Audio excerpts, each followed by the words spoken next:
বান্দা গুনাহ করতে করতে করতে করতে আল্লাহ তাআলাকে এক সময় ভুলে যায়।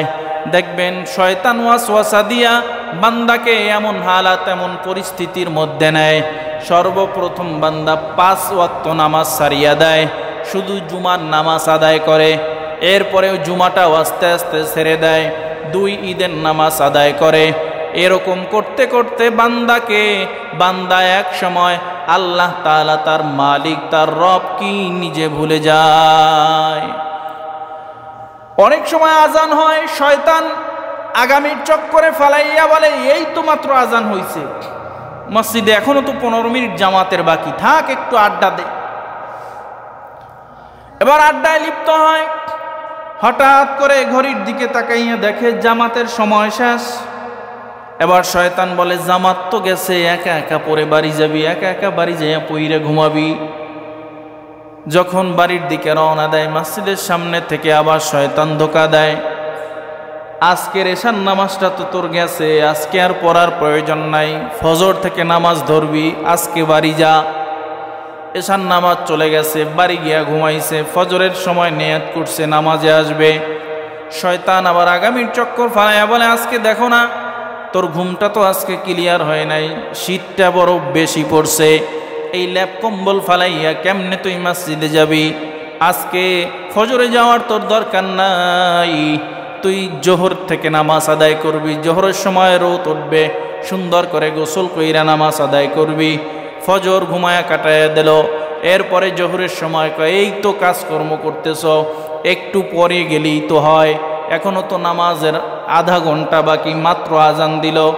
এরপরে আবার জামাতও চলিয়া যায়। শয়তান আবার আগামীর চক্করে ফালায়া বলে এই তো আসর থেকে নামাজ আদায় করবি, আসরের সময় বলে মাগরিবের সময় তো বাজারে উঠবি, একসঙ্গেই নামাজ আদায় করবি। এরকম করতে করতে করতে করতে একদিন যখন পার হয়ে যায়, বান্দা এশা পড়ল না, ফজর পড়ল না, জোহর পড়ল না, আসর পড়ল না, মাগরিবও পড়ল না, এশাও পড়ল না। একদিন যখন পার হয়ে যায়, নামাজের মোহাব্বত বান্দার অন্তর থেকে দূরে চলে যায়। বান্দা আস্তে আস্তে আস্তে আস্তে গুনার দিকে ধাপিত হয়, গুনার দিকে নিমজ্জিত হয়। এজন্য গুনার 8টা কুফল বললাম, 8টা কুফল। যারা গুনাহ করে সদা সর্বদা আল্লাহর লানত তাদের উপরে থাকে, তাদের উপরে সদা সর্বদা আল্লাহর লানত বর্ষিত হয়। এজন্য আমরা খালেস দিলে তওবা করব যে না না আমরা গুনার কাজ করব না। সামনে রমজান আসতেছে, রমজানের শুরুতেই আমরা তওবা করে শাবান মাসে আল্লাহর দরবারে খালেস দিলে তওবা করব। নবী আমার বলেন আমি দৈনিক কমসে কম 70 বার আল্লাহর দরবারে তওবা করি। আলহামদুলিল্লাহ আলহামদুলিল্লাহিল্লাযী কাফা ওয়া সালামুন আলা ইবাদিহিল্লাযীনা ইসতাফা। أما بعد فأعوذ بالله من الشيطان الرجيم.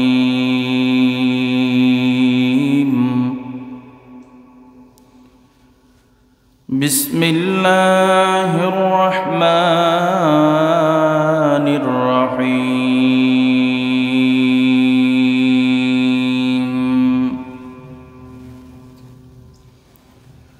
قل يا عبادي الذين أسرفوا على أنفسهم لا تقنطوا من رحمة الله إن الله يغفر الذنوب جميعا إنه هو الغفور الرحيم.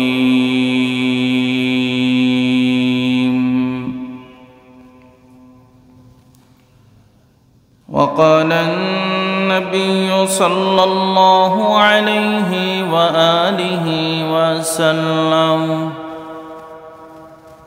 المسلم من سلم المسلمون من لسانه ويده أو كما قال عليه الصلاة والسلام.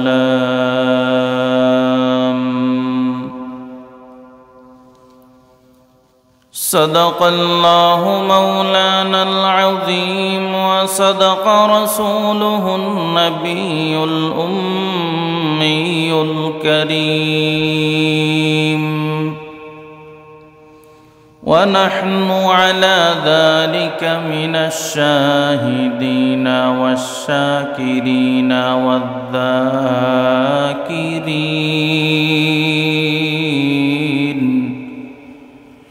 والحمد لله رب العالمين.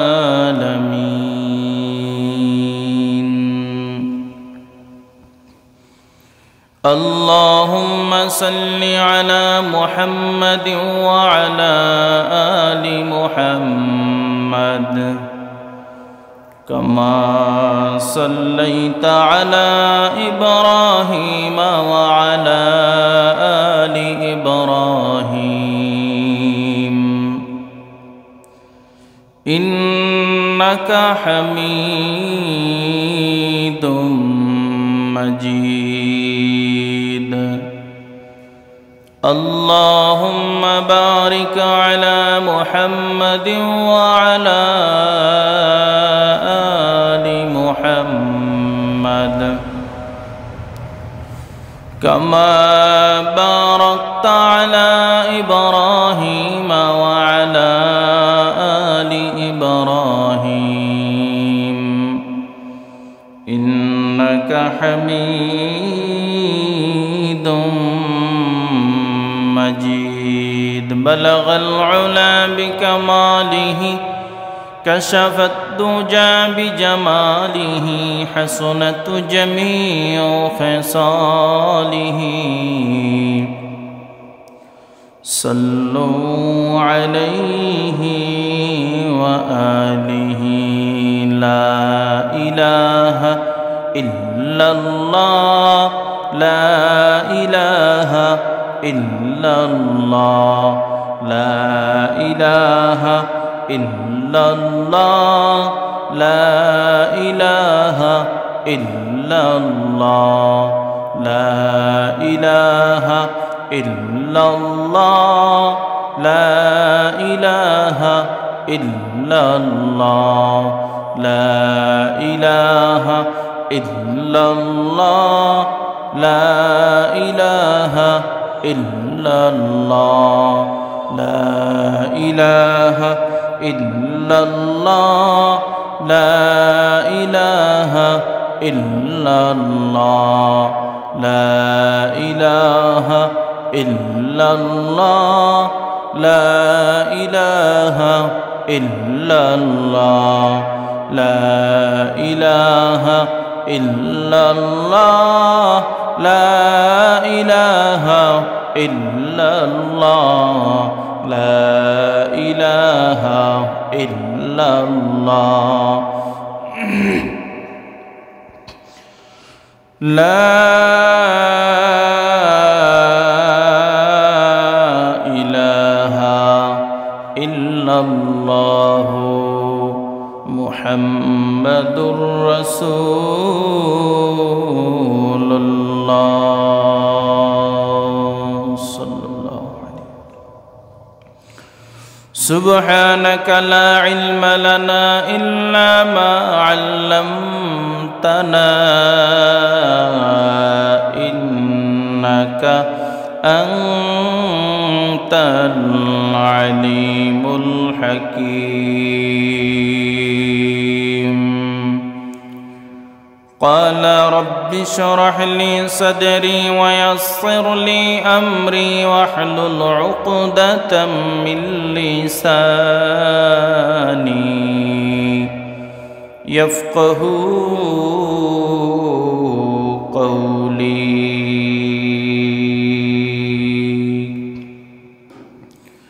শুকরিয়া, আলহামদুলিল্লাহ। মহান রব্ব করিম আল্লাহ তাআলার দরবারে লাখো কোটি কোটি শুকর ও সজদ। যেই মহান স্রষ্টা রব্বুল আলামিন আল্লাহ তাআলা আপনাকে আমাকে দয়া করে, মায়া করে, ইহসান করে ভালোবেসে দীর্ঘ একটি সপ্তাহ পরে পবিত্র শাবান মাসের প্রথম জুমার নামাজ আদায়ের উদ্দেশ্যে আজানের সাথে সাথে রব্বে করিম আল্লাহ তাআলার পবিত্র ঘর মসজিদের মেহমান হিসেবে আসার এবং বসার মতন তৌফিক দান করলেন।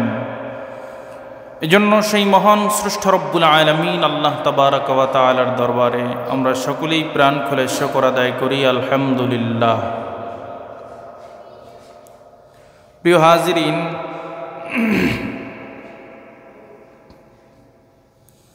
আজ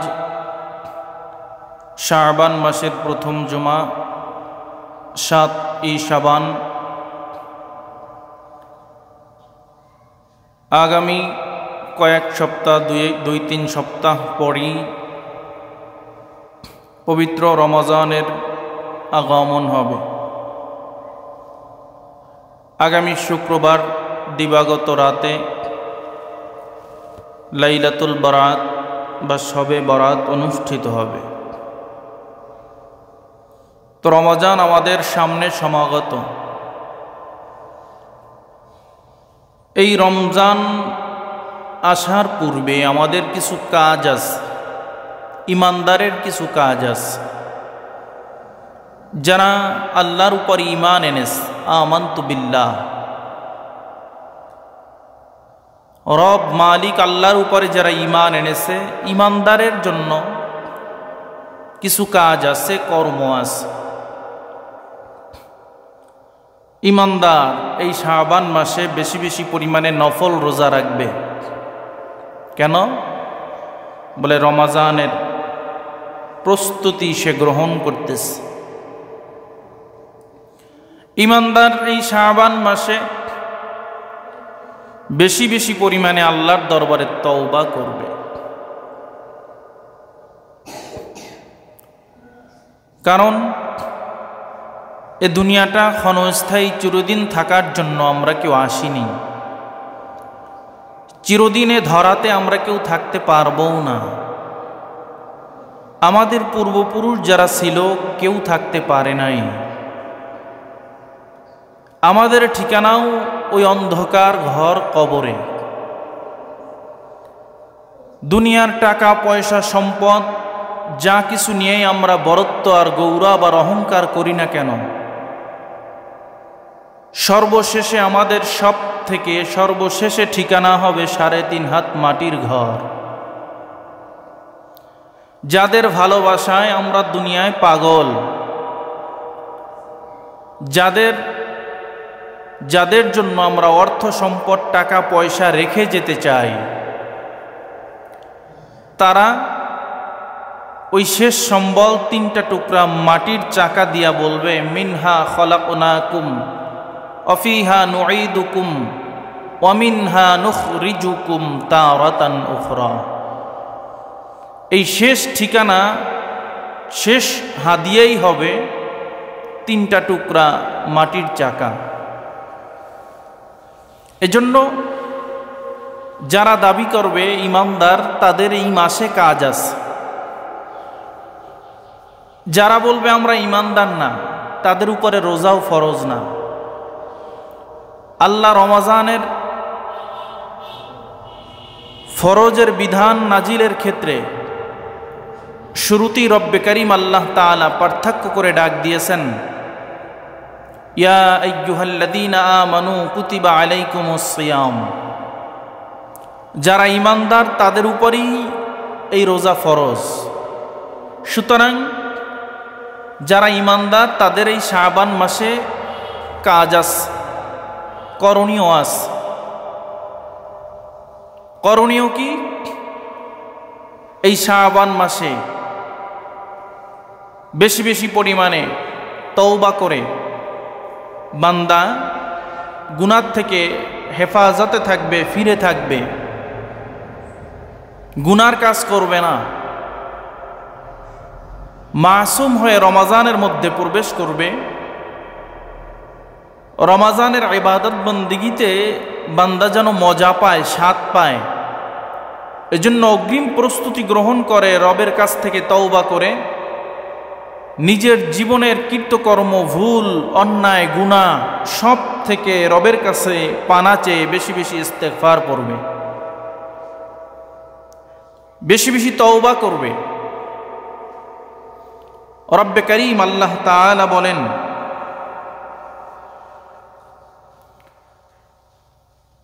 রব্বে করিম আল্লাহ তাআলা বলেন, তোমরা যদি আমি আল্লাহর দরবারে তওবা করো, হে বান্দারা, তওবা করলে আমি আল্লাহ তোমাদের তওবা গ্রহণ করব, কবুল করব। ইন্নাল্লাহা ইয়াগফিরুয যুনুবা জামিআ, তওবা করতে দেরি হবে, আমি আল্লাহ কবুল করতে দেরি করব না। ইন্নাহু হুয়াল গফুরুর রহিম, কারণ আমি আল্লাহ ক্ষমাশীল এবং দয়ালু, আমার থেকে দয়ালু কেউ নাই। সুতরাং তোমার গুনার কত হয়েছে, তোমার গুনার থেকে আমি আল্লাহর রহমত হাজার হাজার হাজার crore crore million billion trillion গুণে বেশি। সুতরাং قل يا عبادي الذين أسرفوا على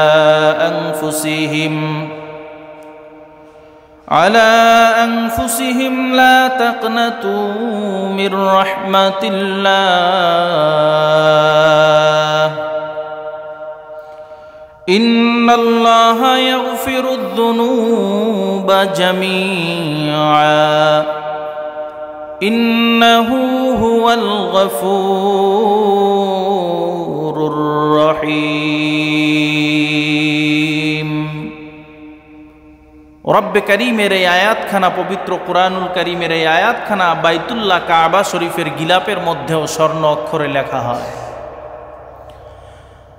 আল্লাহ তাআলা বুঝাতে চায়,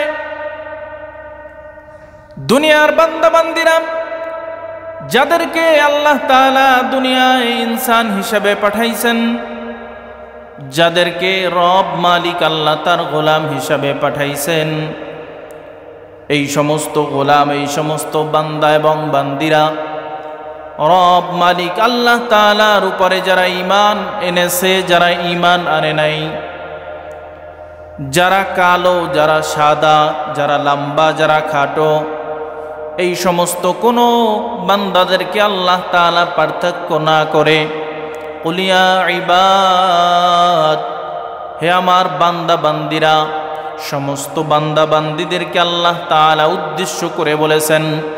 মুসলমানদেরকে, হিন্দুদেরকে, বৌদ্ধ খ্রিস্টানদেরকে আল্লাহ তাআলা আলাদা করে ডাক দেন নাই। এই বান্দাদের মধ্যে মুসলমান হতে পারে, বৌদ্ধ হতে পারে, খ্রিস্টান হতে পারে, অন্য অন্য ধর্ম অবলম্বী হতে পারে, সমস্ত বান্দাদেরকে আল্লাহ তাআলা ডাক দিয়া বলেন, তোমরা যে যত অন্যায় করো না কেন, যে যত গুনাহ করো না কেন, যে যত অপরাধ করো না কেন, ফিরে আসো, আমি আল্লাহর দিকে ফিরে আসো, তওবা করো। নিজের গুনাহের জন্য যদি আল্লাহর কাছে তওবা করতে পারো, আমি আল্লাহ তাআলা তোমার তওবা কবুল করে তোমার জিন্দেগীর সমস্ত গুনাহগুলো আমি আল্লাহ মাফ করে দিব।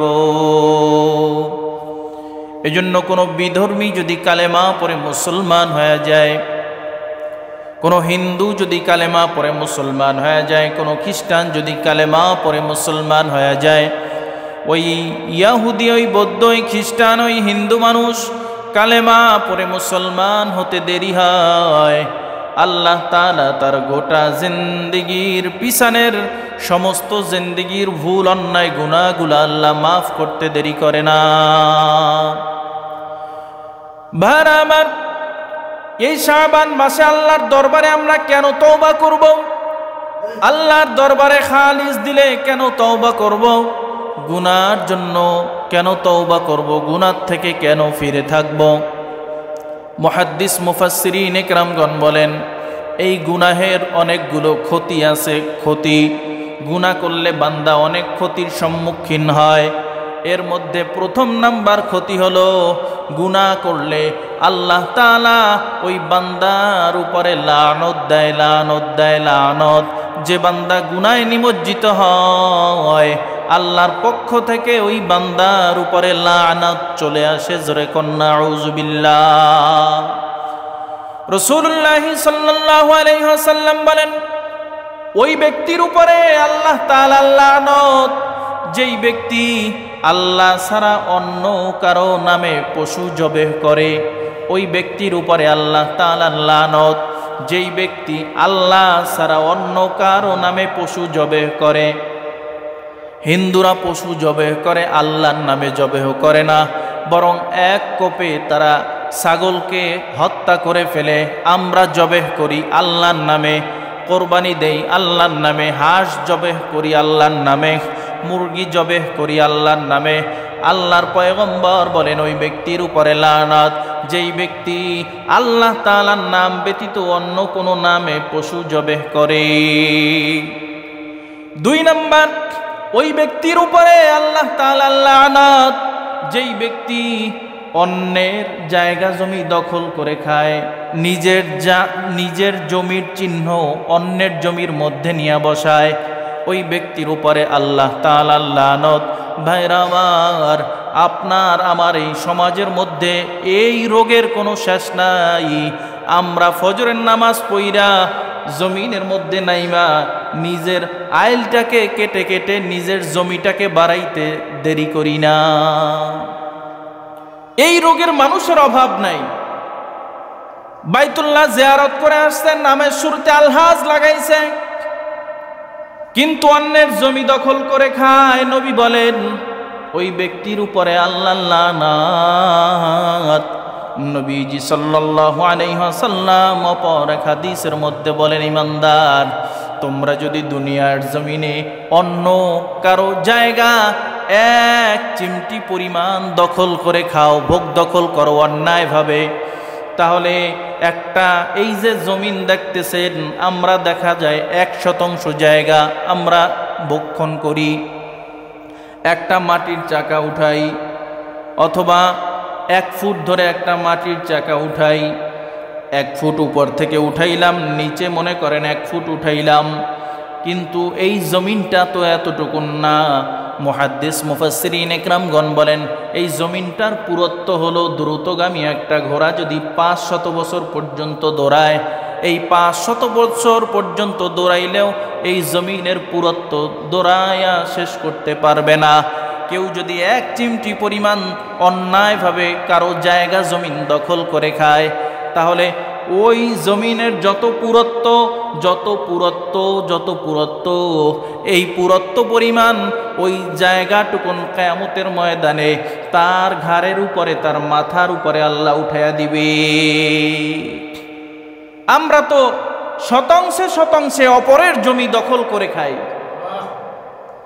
যদি আপনি কিয়ামতের ময়দানে এই জমির এই ওজন ভার বহন করতে পারেন, তাহলে অন্যের জমি দখল করে খেন, মামলা মোকদ্দমার কোনো শেষ নাই। আমাদের অঞ্চলে প্রায় বাড়িতে এমন কোনো বাড়ি নাই যেই বাড়িতে জমি জমা সংক্রান্ত ঝই ঝামেলা নাই। যদি তাদের মধ্যে ইলম থাকতো, জ্ঞান থাকতো যে নবী আমার বলছেন অন্যায়ভাবে 1 চিমটি পরিমাণ জায়গা, 1 চিমটি পরিমাণ জমি যদি আমি দখল করে খাই, তাহলে আল্লাহর লানত তো দুনিয়ায় আমার উপরে আসি, এতে কোনো সন্দেহ নাই। বরং কিয়ামতের ময়দানেও এই জমির ওজন আমার ঘাড়ে নিয়ে বহন করতে হবে। দুনিয়ায় একটা চাকা দিলেই আমরা একদম ভেটকায় পড়ি, জায়গায় পড়ি, আর হাঁটা যায় না, ঘাড়ে ব্যথা, কোমরে ব্যথা, অভাব নাই। তাহলে এই যতটুকুন জমি আপনি অন্যের দখল করে খান, সব এই জমিনটা আল্লাহ আপনার কাঁধে উঠাইয়া দিবেন। নবীজি সাল্লাল্লাহু আলাইহি ওয়াসাল্লাম বলেন ওই ব্যক্তির উপরে আল্লাহর লানত, যেই ব্যক্তি মদ পান করে, ওই ব্যক্তির উপরে আল্লাহর লানত। শুধু ওই ব্যক্তির উপরে আল্লাহর লানত এমনটা না, বরং যেই ব্যক্তি মদ পরিবেশন করে, এক জায়গা থেকে অপর জায়গায় নিয়ে যায়, যেই ব্যক্তি মদ মানুষকে ঢেলে দেয়, যেই ব্যক্তি মদের শরীরের মধ্যে স্টিকার লাগায়, যেই ব্যক্তি মদ নিয়ে অপর ব্যক্তির কাছে যায়, ওই ব্যক্তির উপরে আল্লাহর লানত। এক কথায় মদের সঙ্গে যারা সংশ্লিষ্ট তাদের সবার উপরে আল্লাহর লানত।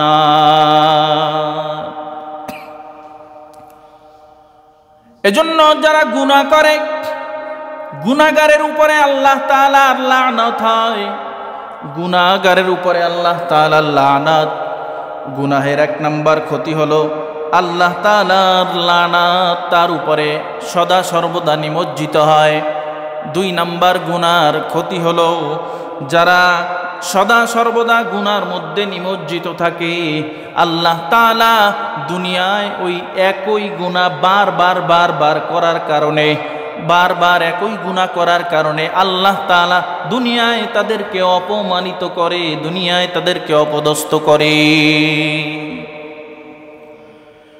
3 নাম্বার, যারা গুনাহ করে তারা ইলম ভুলে যায়, জ্ঞান ভুলে যায়, স্মরণ শক্তি তাদের কমে যায়।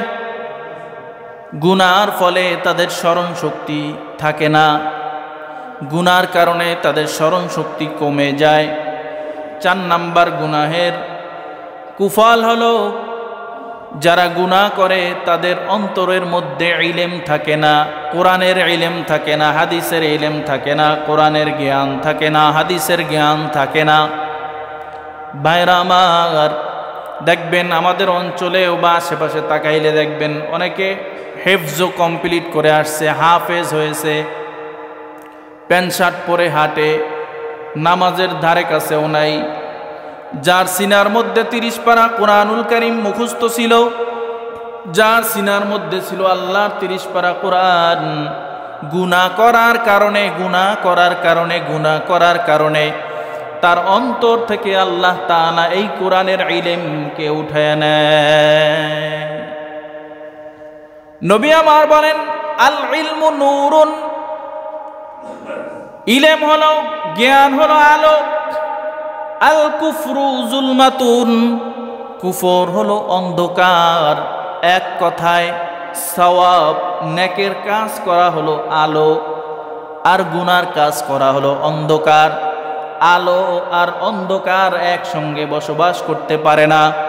পূর্ব আকাশ থেকে যখন সূর্য উদিত হয়, সূর্য উদিত হইলে কিন্তু রাতের অন্ধকার পালায়, অন্ধকার আর থাকে না। আবার যখন সূর্য চলে যায় আবার কিন্তু রাতের অন্ধকার চলে আসে। আলো যেই জায়গায় থাকে ওই জায়গায় অন্ধকার থাকে না। ঠিক আলো এবং অন্ধকার যেইভাবে এক জায়গায় থাকে না, এক জায়গায় বসবাস করে না, ঠিক ইলম, কোরআনের ইলম, গুনাহ আর সওয়াব এক জায়গায় কোনো বসবাস করতে পারে না। যেই অন্তরের মধ্যে কোরআনের ইলম আছে, 30 পারা কোরআনের ইলম আছে, ওই অন্তরের মধ্যে যদি গুনাহ এসে জমা হইতে থাকে, অন্ধকার এসে জমা হইতে থাকে, ওই অন্তরের মধ্যে আর কোরআন বসবাস করে না। অনেকে 10টা, 5টা, 20টা সূরা মুখস্থ করছেন, কিন্তু এত পরিমাণে গুনার কাজ করেন, কয়েকদিন পরে দেখা যায় 10টা মুখস্থ করছেন, 5টা সূরা মুখস্থ নাই। কারণ কি? গুনাহের কারণে আপনি ইলম ভুলে গেছেন। 5 নাম্বার গুনার কুফল হলো আল্লাহ তাআলা হালাল রিজিকের ব্যবস্থা করেন না, বরং ওই বান্দার রিজিকের ব্যবস্থা হয় হারামের মাধ্যমে, রিজিকের ব্যবস্থা হয়। যা কিছু তিনি খায়, বক্ষণ করে, সব হারাম খায়, হারাম বক্ষণ করে।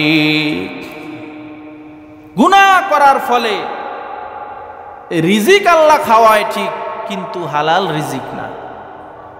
অনেকে সুদ ঘুষ খেয়ে খেয়ে 10 তলা বাড়ি করছে,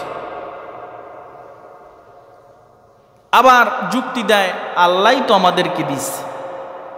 নবীজি সাল্লাল্লাহু আলাইহি ওয়াসাল্লাম বলেন, ওই বান্দা ততক্ষণ পর্যন্ত মৃত্যুবরণ করবে না যতক্ষণ পর্যন্ত তার উপর নির্দিষ্ট রিজিক তিনি ভক্ষণ না করবে।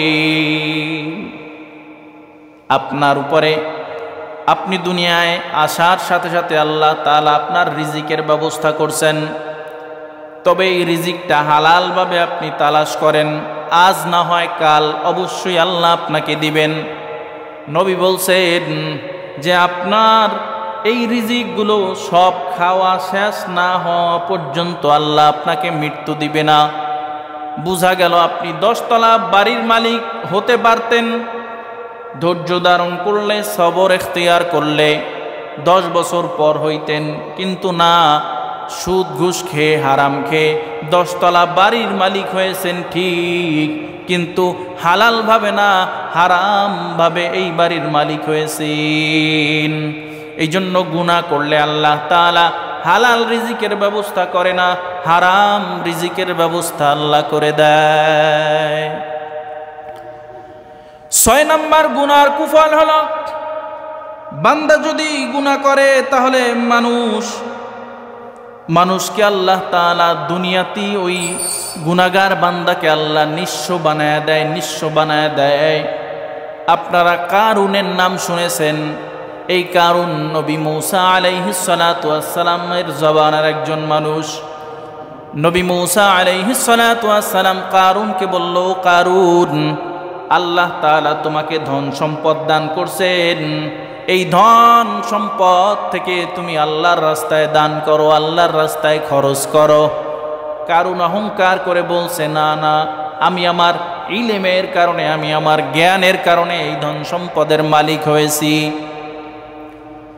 আল্লাহ তাআলা কারুনকে এত ধন সম্পদ দান করেছিলেন, এই ধন সম্পদের যেই গোডাউনগুলো ছিল, এই গোডাউনগুলোর চাবি বহন করতে শক্তিশালী কয়েকশো যুবকের প্রয়োজন ছিল।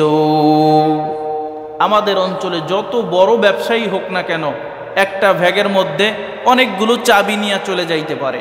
আর কারণ এত বড় ব্যবসায়ী ছিল, এত ধনট্যবান ব্যক্তি ছিল, যার চাবি বহন করতে কয়েকশো শক্তিশালী যুবক প্রয়োজন হইত। আল্লাহ তাআলা কারুনের সব সম্পদ দুনিয়ার মধ্যে ধ্বংস করে দিছেন। এজন্য যারা গুনাহগার হয়, যারা গুনাহ করতে করতে একদম মারাত্মক পর্যায়ে পৌঁছিয়া যায়, আল্লাহ তাআলা তাদেরকে দুনিয়ার মধ্যে ধ্বংস করে দেয়, দুনিয়ার মানুষের সামনে তাদেরকে অপমানিত করে দেয়। 7 নম্বর গুনার কুফল হলো, যারা গুনাহগার হয়, যারা গুনাহ করে, ফিরিস্তারা তাদের উপরে লানত দেয়। ফিরিস্তারা তাদের উপরে কোনো সময় সুদোয়া করে না, ভালো দোয়া করে না, রহমতের দোয়া করে না, বরকতের দোয়া করে না। নবী আমার বলেন, আসমানের ফিরিস্তারা ঈমানওয়ালা বান্দাদের জন্য সদা সর্বদা কল্যাণের দোয়া করতে থাকে, মাগফিরাতের দোয়া করতে থাকে। আর যারা ঈমানদার না, যারা গুনাহগার, তাদের জন্য আসমানের ফিরিস্তারা সদা সর্বদা লানতের দোয়া করতে থাকে। তাহলে কি বুঝলেন? গুনাহ করলে ফিরিস্তাদের দোয়া থেকেও বঞ্চিত হওয়া লাগে, গুনাহ করলে ফিরিস্তাদের রহমতের দোয়া, বরকতের দোয়া থেকেও গাফেল থাকা লাগে। ফিরিস্তারাও লানতের দোয়া করে। 8 নম্বর গুনাহের কুফল হলো, বান্দা গুনাহ করতে করতে করতে করতে আল্লাহ তাআলাকে এক সময় ভুলে যায়। দেখবেন শয়তান ওয়াসওয়াসা দিয়া বান্দাকে এমন হালাত, এমন পরিস্থিতির মধ্যে নেয়, সর্বপ্রথম বান্দা 5 ওয়াক্ত নামাজ সারিয়া দেয়, শুধু জুমার নামাজ আদায় করে। এরপরেও জুমাটাও আস্তে আস্তে ছেড়ে দেয়, 2 ঈদের নামাজ আদায় করে। এরকম করতে করতে বান্দা এক সময় আল্লাহ তাআলা, তার মালিক, তার রব কি নিজে ভুলে যায়। অনেক সময় আজান হয়, শয়তান আগামীর চক্করে ফালাইয়া বলে, এই তো মাত্র আজান হইছে, মসজিদে এখনো তো 15 মিনিট জামাতের বাকি, থাক একটু আড্ডা দে। এবার আড্ডায় লিপ্ত হয়, হঠাৎ করে ঘড়ির দিকে তাকাইয়া দেখে জামাতের সময় শেষ। এবার শয়তান বলে, জামাত তো গেছে, একা একা পরে বাড়ি যাবি, একা একা বাড়ি যাইয়া পইরে ঘুমাবি। যখন বাড়ির দিকে রওনা দেয়, মসজিদের সামনে থেকে আবার শয়তান ধোঁকা দেয়, আজকের এশার নামাজটা তো তোর গেছে, আজকে আর পড়ার প্রয়োজন নাই, ফজর থেকে নামাজ ধরবি, আজকে বাড়ি যা। এশার নামাজ চলে গেছে, বাড়ি গিয়া ঘুমাইছে, ফজরের সময় নিয়ত করছে নামাজে আসবে। শয়তান আবার আগামীর চক্কর ফালাইয়া বলে, আজকে দেখো না তোর ঘুমটা তো আজকে ক্লিয়ার হয় নাই, শীতটা বড় বেশি পড়ছে, এই ল্যাপ কম্বল ফালাইয়া কেমনে তুই মসজিদে যাবি? আজকে ফজরে যাওয়ার তোর দরকার নাই, তুই জোহর থেকে নামাজ আদায় করবি, জোহরের সময় রোদ উঠবে, সুন্দর করে গোসল কইরা নামাজ আদায় করবি। ফজর ঘুমায়া কাটাইয়া দিল। এরপরে জোহরের সময় কয়, এই তো কাজকর্ম করতেছ, একটু পরে গেলেই তো হয়, এখনো তো নামাজের আধা ঘন্টা বাকি, মাত্র আজান দিল। এরপরে আবার জামাতও চলিয়া যায়। শয়তান আবার আগামীর চক্করে ফালায়া বলে, এই তো আসর থেকে নামাজ আদায় করবি, আসরের সময় বলে মাগরিবের সময় তো বাজারে উঠবি, একসঙ্গেই নামাজ আদায় করবি।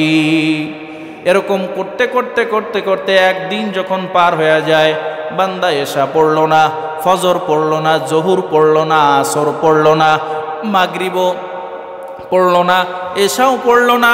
একদিন যখন পার হয়ে যায়, নামাজের মোহাব্বত বান্দার অন্তর থেকে দূরে চলে যায়। বান্দা আস্তে আস্তে আস্তে আস্তে গুনার দিকে ধাপিত হয়, গুনার দিকে নিমজ্জিত হয়। এজন্য গুনার 8টা কুফল বললাম, 8টা কুফল। যারা গুনাহ করে সদা সর্বদা আল্লাহর লানত তাদের উপরে থাকে, তাদের উপরে সদা সর্বদা আল্লাহর লানত বর্ষিত হয়। এজন্য আমরা খালেস দিলে তওবা করব যে না না আমরা গুনার কাজ করব না। সামনে রমজান আসতেছে, রমজানের শুরুতেই আমরা তওবা করে শাবান মাসে আল্লাহর দরবারে খালেস দিলে তওবা করব। নবী আমার বলেন, আমি দৈনিক কমসে কম 70 বার আল্লাহর দরবারে তওবা করি। অপর এক হাদিসের মধ্যে, অন্য রায়াতের মধ্যে আসছে, আল্লাহর নবী দৈনিক 100 বার আল্লাহর দরবারে তওবা করতেন। যার আগে কোনো গুনাহ নাই, পিছনে কোনো গুনাহ নাই, গোটা জিন্দেগির মধ্যে কোনো গুনাহ নাই, সে যদি দৈনিক 100 বার তওবা করতে পারে, তাহলে আপনার আমার দৈনিক কতবার তওবা করা প্রয়োজন? গুনাহ করলে আল্লাহ হারাম রিজিকের ব্যবস্থা করে। গুনাহ করলে মানুষের বারবার এক গুনাহ বারবার করলে মানুষকে আল্লাহ তাআলা অপমানিত করে। গুনার এত কুফল শোনার পরেও যারা গুনাহ থেকে ফিরবে না, গুনাহ থেকে বাঁচবে না, আল্লাহ তাআলা লানত সদা সর্বদা তাদের উপরে নিমজ্জিত হয়ে যাবে। আল্লাহর লানত যেই সমস্ত কাজগুলো করলে আল্লাহর লানত বান্দার উপরে বর্ষিত হয়, আল্লাহ তাআলা সেই সমস্ত কাজ থেকে আপনাকে আমাকে ফিরে থাকার, বেঁচে থাকার তৌফিক দান করেন, আমিন।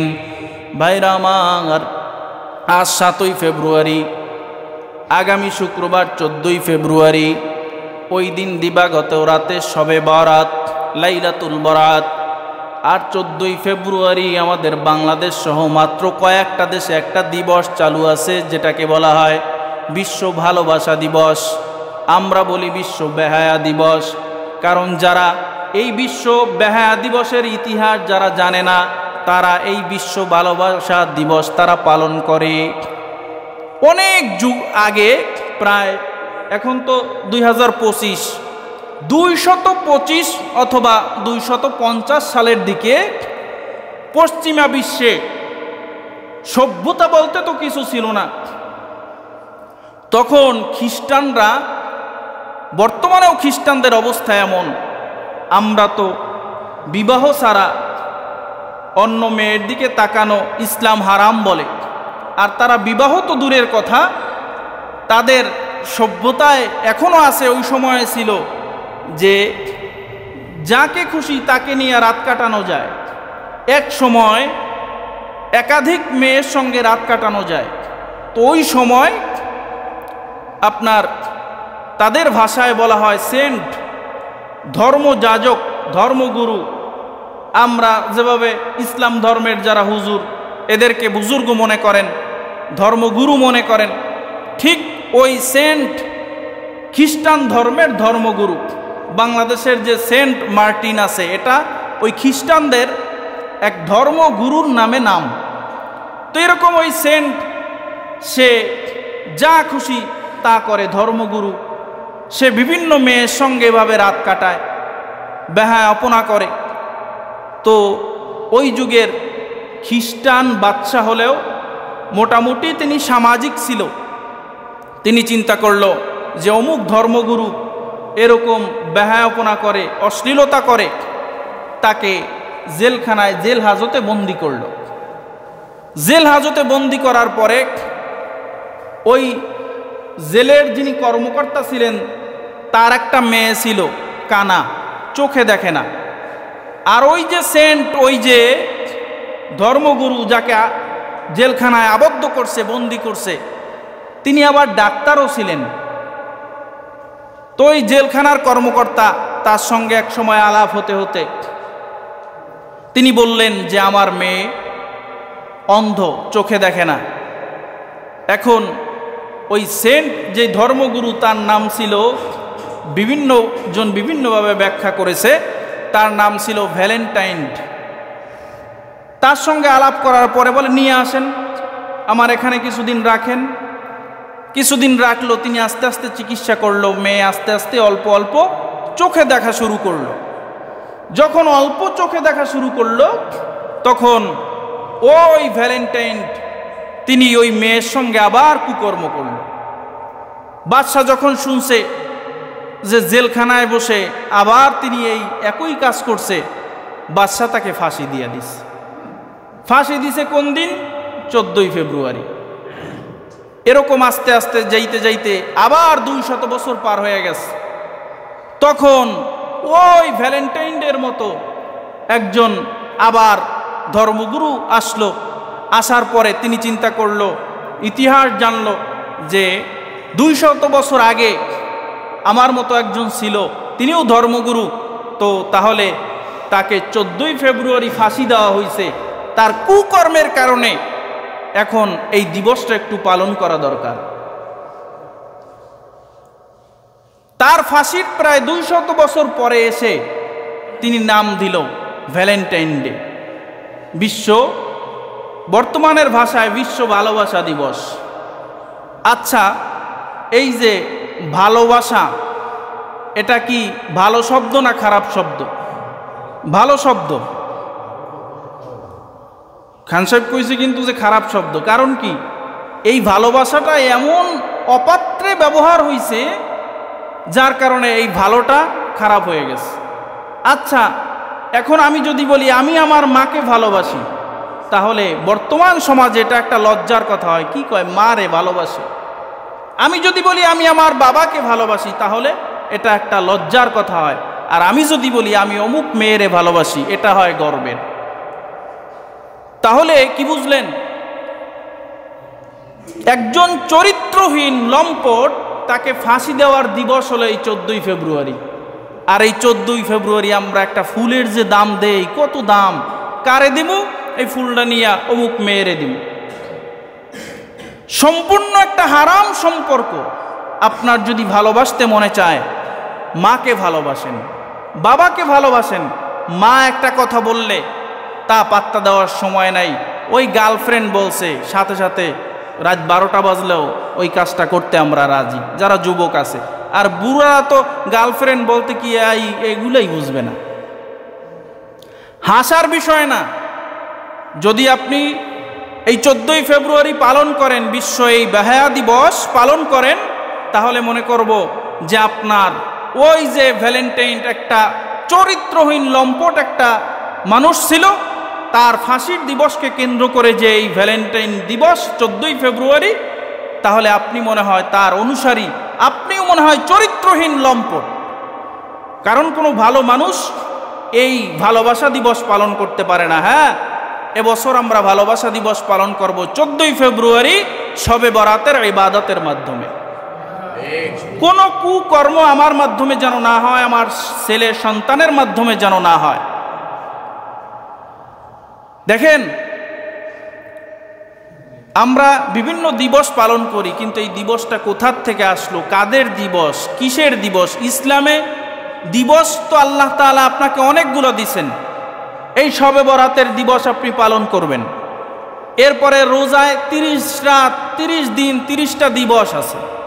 30টা রোজা পালন করবেন। এরপরে আপনার খুশির দিন ঈদের দিন, এরপরে লাইলাতুল কদরের রাত, এরপরে আবার ঈদুল আজহা আসতেছে, এরপরে আবার আরাফার দিন রোজা রাখবেন, এরপরে আরাফার জিলহজ মাসের প্রথম 10 দিন। দিবসের তো ইসলামে কোনো শেষ নাই, কিন্তু দিবসগুলো হলো ইবাদতের সাথে সম্পর্কিত। এমন দিবস আমরা পালন করব না যেই দিবসগুলোর মাধ্যমে গুনাহ হয়। এই দিবসগুলো পালন থেকে আল্লাহ তাআলা আপনাকে আমাকে হেফাজতে রাখুন, ভালো রাখুন, গুনাহমুক্ত জীবন গড়ার আল্লাহ তৌফিক দান করুন। এই রমজান আসতেছে, এই রমজানের পূর্বে তওবা করে পুত পবিত্র হয়ে আমরা যেন গুনাহমুক্ত জীবন গড়তে পারি, আল্লাহ তৌফিক দান করুন। আমিন।